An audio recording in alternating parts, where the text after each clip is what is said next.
Assalamualaikum warahmatullahi wabarakatuh. Alhamdulillah wassalatu wassalamu ala rasulillah. Amma ba'du. Kembali lagi bersama guru madrasah. Kali ini kita akan melanjutkan pembahasan mengenai tata cara pelaksanaan sholat Jumat, yang mana pada video sebelumnya kita telah membahas mengenai syarat sah dan syarat wajib daripada sholat Jumat serta hukum sholat Jumat. Nah, untuk kali ini silahkan kalian simak, kalian tonton bagaimana tata cara sholat Jumat. Sebagaimana telah kita ketahui bahwa sholat Jumat wajib bagi setiap muslim laki-laki yang dewasa, maka wajib bagi kita terutama muslim laki-laki untuk mempelajari tata cara sholat Jumat yang baik dan benar. Lalu bagaimana tata cara sholat Jumat itu? Tata cara sholat Jumat hampir sama dengan sholat fardu ya, jadi tata caranya itu sama dengan sholat fardu, seperti ya sholat zuhur, sholat asar, maghrib, isya atau subuh, itu sama ya, ada sujudnya, ada rukuknya, ada baca surat Fatihah ya. Nah, gerakan pada sholat Jumat sama dengan gerakan pada sholat fardu ya. Bacaan sholat Jumat juga sama dengan sholat fardu biasa. Nah, tapi yang membedakan antara sholat Jumat dengan sholat fardu lainnya adalah sholat Jumat didahului dengan 2 khutbah, sementara sholat fardu tidak didahului dengan khutbah. Itu perbedaannya. Nah, berikut ini kita akan sama-sama menjabarkan tata cara sholat Jumat beserta kesunahannya yang dapat kita laksanakan sebelum sholat Jumat. Yang pertama, ketika masuk masjid disunahkan mendahulukan kaki kanan dan membaca doa masuk masjid. Apa doa masuk masjid? Allahumma gfirli dhunubi waftahli abwaaba rahmatik. Kalau masuk masjid. Nah, kalau keluar masjid, Allahumma gfirli waftahli abwaaba fadlik ya. Perbedaan antara masuk masjid dengan keluar masjid: kalau masuk masjid menggunakan kaki kanan, kalau keluar masjid menggunakan kaki yang kiri. Yang kedua, setelah masuk masjid jangan duduk terlebih dahulu ya. Disunnahkan untuk melaksanakan sholat sunnah tahiyatul masjid 2 rakaat ya. Niatnya usolli sunnat tahiyatul masjid rakaataini sunnatan lillahi ta'ala ya. Itu. Lalu yang ketiga ya, memperbanyak berzikir, bersolawat dan membaca Al-Quran sambil menunggu khutbah Jumat dimulai. Jadi jangan bercanda kalau di dalam masjid itu, tidak boleh ngobrol, bicara ya, itu nggak boleh ya, apalagi membicarakan hal-hal urusan duniawi ya, dilarang. Makanya apalagi di hari Jumat itu ya, kita dianjurkan untuk memperbanyak zikir kepada Allah Subhanahu wa taala, sholawat ya, syukur-syukur kita bisa membaca Al-Quran sambil nunggu khutbah Jumat dimulai. Nah, yang keempat, sesaat sebelum khutbah dimulai kita dapat melaksanakan sholat sunnah qobliyah ya, maksimal 4 rakaat ya. Ini sunnahnya melaksanakan sholat sunnah qobliyah sebagaimana sholat zuhur yaitu ada qobliyahnya. Nah, di sini juga pada pelaksanaan sholat Jumat ada sholat sunnah qobliyahnya juga. Nah, kemudian yang kelima, mendengarkan secara seksama khutbah yang dibacakan oleh khatib. Nggak boleh kita bicara ketika khatib sedang menyampaikan khutbahnya, maka sia-sia sholat Jumat kita ya. Bahkan ada yang mengatakan kalau keluar suara aja itu ya dari mulut kita, itu udah sia-sia sholat kita, sholat Jumatnya Yang keenam, selesai pembacaan khutbah, sholat Jumat dimulai. Ya, khutbah selesai, maka Bilal mengumandangkan iqamah, lalu memulai sholat Jumat. Sholat Jumat dilaksanakan persis seperti tata cara sholat fardu. Ya, gerakannya sama, bacaannya pun sama. Nah, sholat Jumat dilaksanakan 2 rakaat. Nah, sholat Jumat hanya 2 rakaat. Kalau 3 rakaat atau 4 rakaat, ya bukan sholat Jumat namanya. Ya. Kemudian yang 9, selesai sholat Jumat, kita berzikir dan berdoa terlebih dahulu. Jangan langsung pulang. Ya, zikir dulu. Karena di hari Jumat itulah terdapat banyak waktu-waktu yang mustajab. Ya, doa-doa kita insyaallah diijabah oleh Allah Subhanahu wa taala. Kemudian selesai berdoa, keluar masjid dengan mendahulukan kaki kiri, ya, lalu membaca doa keluar masjid. Ya, seperti tadi Bapak bilang, keluar masjid dengan kaki kiri, lalu doa keluar masjid dibaca, Allahumma ighfirli dzunubi waftahli abwaaba fadlik. Ya. Nah, dengan demikianlah tata cara sholat Jumat, ya, bisa kita lakukan dengan baik. Setelah mengetahui tata cara sholat Jumat yang baik, kita harus selalu berusaha untuk melaksanakan sholat sebaik mungkin agar sholat kita diterima oleh Allah Subhanahu wa taala dan mendapatkan ridha Allah.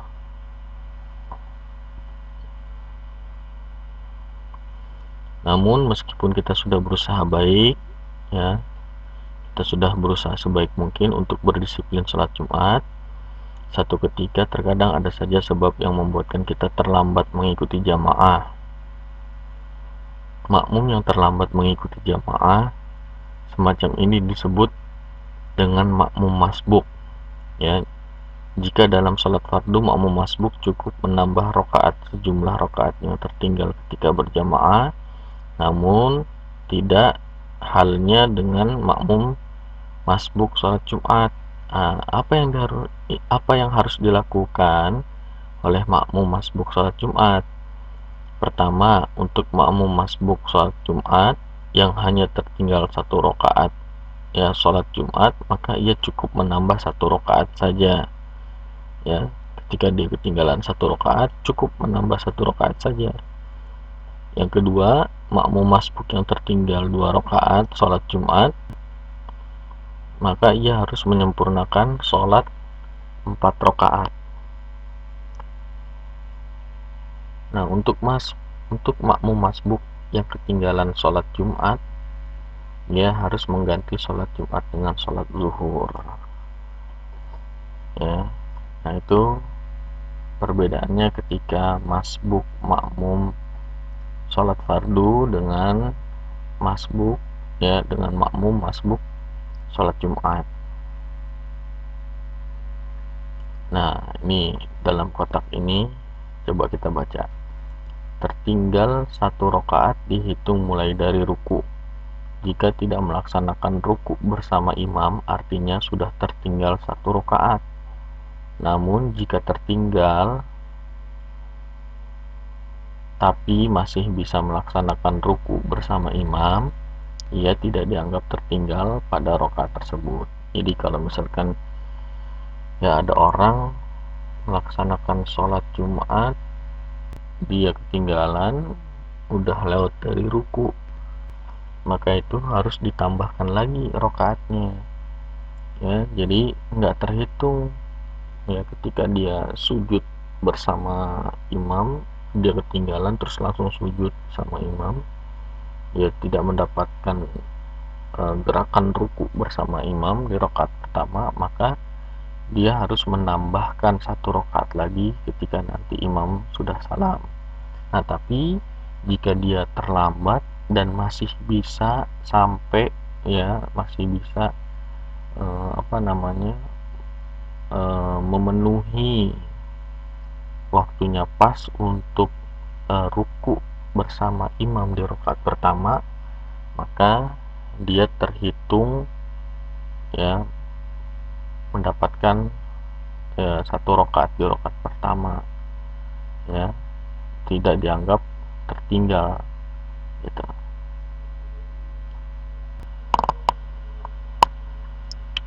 Meskipun aturan tentang makmum masbuk sudah jelas, alangkah baiknya bila kita tidak terlambat mengikuti sholat Jumat. Ya, perhatikan hadis di bawah ini. Man irtasala yaumal jumu'ati wuslal janabati thumma roha faka'annama qarraba badanatan wa man roha fis sa'ati thaniyati faka'annama qarraba baqaratan wa man roha fis sa'ati thalithati faka'annama qarraba kabshan aqrana wa man roha fis sa'ati rabi'ati faka'annama qarraba dajajatan wa man roha fis sa'atil khamisati faka'annama qarraba baydatan fa idza kharajal imamu hadaratil malaikatu yastami'una dzikra.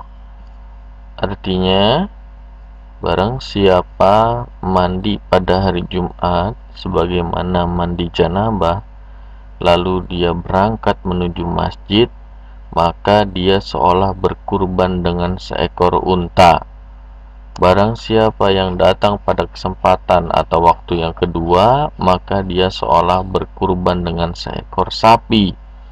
Barang siapa yang datang pada kesempatan waktu yang ketiga, maka dia seolah berkurban dengan seekor kambing yang bertanduk.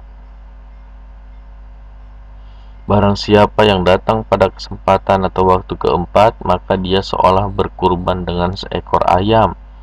Dan barang siapa yang datang pada kesempatan atau waktu kelima, maka dia seolah berkurban dengan sebutir telur. Dan apabila imam sudah keluar untuk memberi khutbah, maka para malaikat hadir mendengarkan zikir atau khutbah tersebut. Hadis riwayat Al-Bukhari. Jadi jika kita ingin mendapat pahala sholat Jumat yang banyak, Rasulullah SAW menganjurkan kita untuk berdisiplin waktu dan menjadi orang-orang yang pertama datang ke masjid untuk sholat Jumat. Ya, itulah tata cara pelaksanaan sholat Jumat. Ya, kita lanjut. Di sini ada keutamaan sholat Jumat dan bahaya meninggalkan sholat Jumat. Ya, terdapat beberapa keutamaan berdisiplin sholat Jumat. Di antaranya, 1. Mendapat pahala puasa dan sholat setahun. Sebagaimana hadis yang diriwayatkan oleh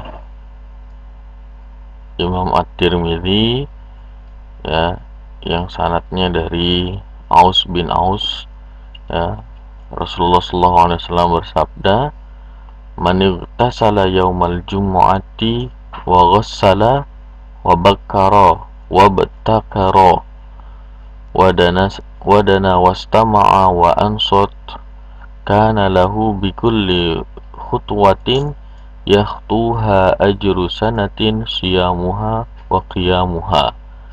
Barang siapa yang mandi pada hari Jumat dengan mencuci kepala dan anggota badannya, lalu ia pergi di awal waktu atau ia pergi dan mendapati khutbah pertama, lalu ia mendekat pada imam mendengar khutbah serta diam, maka setiap langkah kakinya terhitung seperti puasa dan sholat setahun.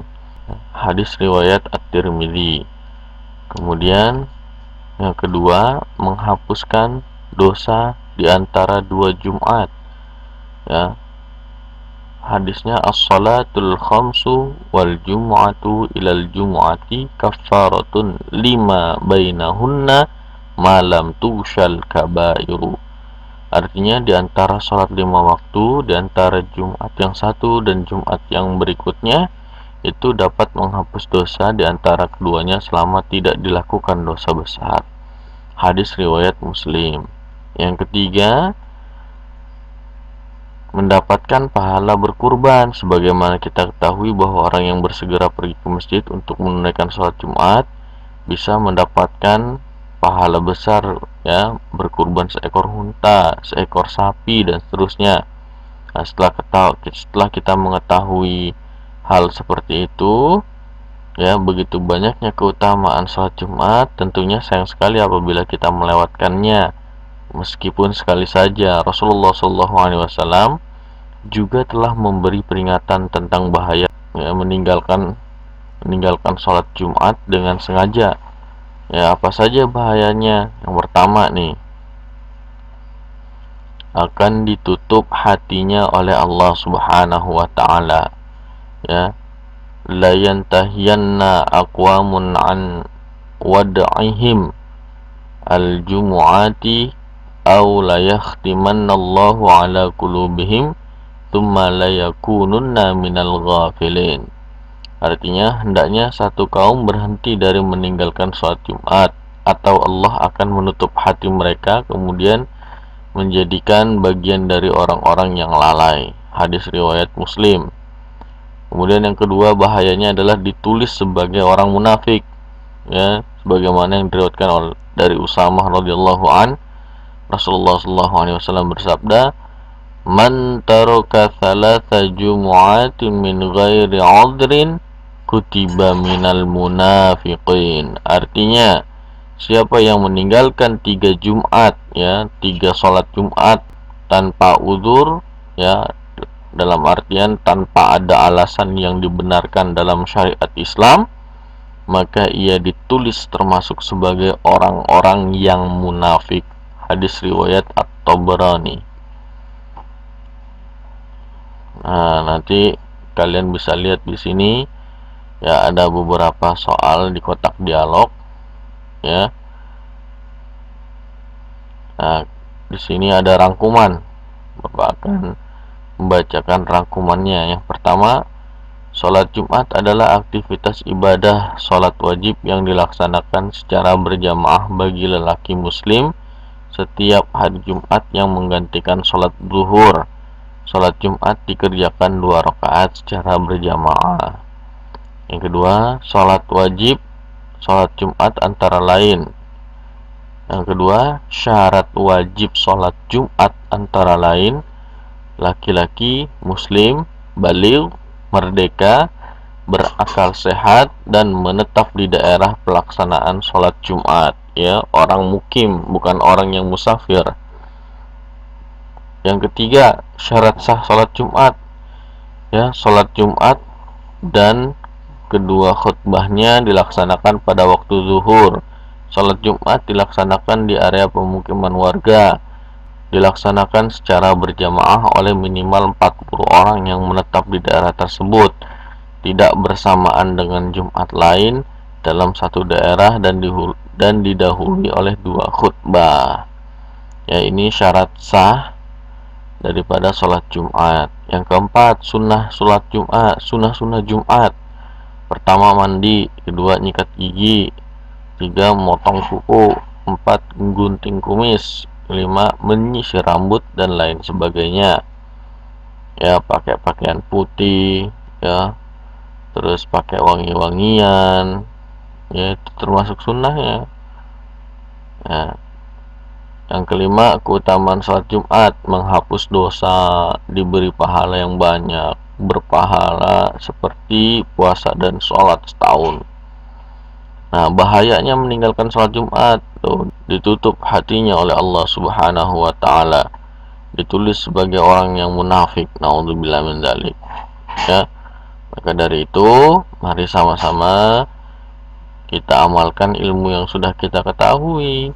Ya, jangan cuma tahu tapi nggak diamalin. Nah, kita kan udah tahu nih tentang syarat wajib sholat Jumat, syarat sah sholat Jumat, hukum sholat Jumat, sunnah-sunnahnya apa aja, ya, terus keutamaannya bagaimana, lalu bahayanya kita meninggalkan sholat Jumat itu seperti apa. Nah, itu kita ambil perhatian bagi kita nih, terutama yang laki-laki, ya, harus bisa memanfaatkan, ya, ilmu kita dan kita praktekkan dalam kehidupan sehari-hari.